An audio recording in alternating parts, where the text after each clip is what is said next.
A flurry of meetings in Brussels following on from the shock result of the UK referendum that will see the UK leave the European Union.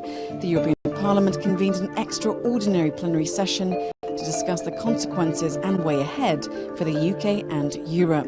Europol TV had an exclusive interview with the President of the European Parliament, Martin Schulz, after the plenary debate as he gathered with other EU socialists in Brussels ahead of a two-day European Council.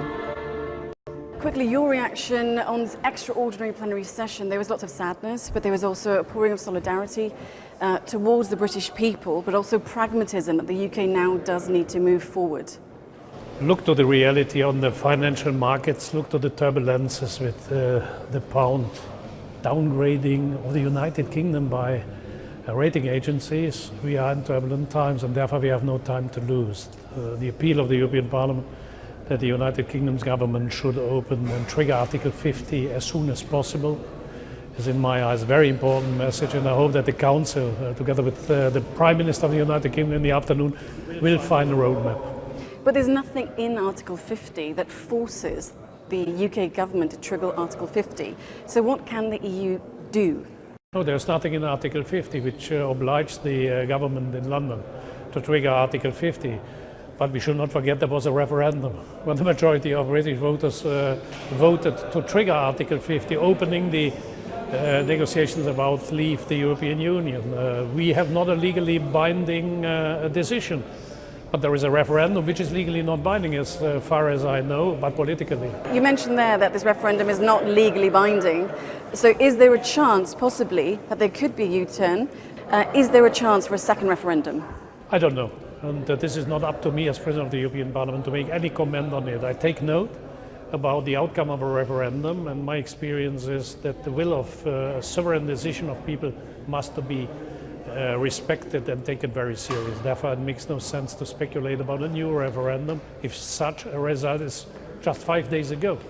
Therefore, my feeling is that we should start the negotiations about the procedure. We have no role model. It's the first time. We have to develop that, but together to develop the roadmap and to define the next steps. When on the way, on the road, something will change, then we can always discuss about that. But do you think these negotiations, once Article 50 is triggered, that they can actually be conducted and concluded within 2 years, or is that a bit too optimistic? No, I think we should not wait too long. The United Kingdom is a very important country. This is a G7 country. This is a permanent veto member of the Security Council.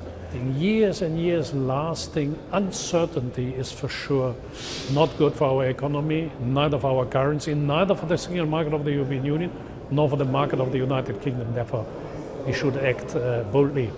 But in this period of instability, which could carry on for a few years now, what do you see happening to Europe and also back in the UK, as we talked about the volatility of the markets there? Could somebody imagine 5 or 6 days ago that the international rating agencies in New York, like Fitch or Standard & Poor's, downgrade the United Kingdom?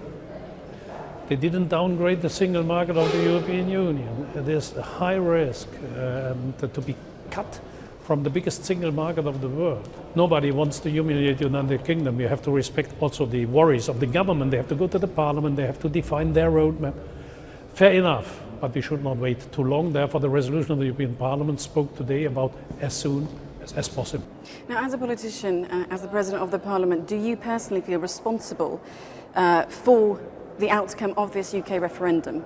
This was an internal debate in the United Kingdom. Juncker and I, we contributed a lot to the compromise David Cameron made and put to the referendum. Now, under the leadership of Boris Johnson and Nigel Farage, a majority, partially misled by that campaign, voted to leave. Is this the responsibility of Jean-Claude Juncker and Martin Schulz or whomever? We didn't participate in that referendum, the other way around. We were asked not to interfere in that referendum, and now there are people saying you are responsible for the result. I didn't trigger the referendum. And then just lastly, you talked about not embarrassing the UK, so will it be business as usual at the Parliament for the British MEPs? They are members of the European Parliament as long as the United Kingdom is a member of the European Union. Okay, thank you so much, President Schulz. Thank you. Bye. Thank you. Absolument.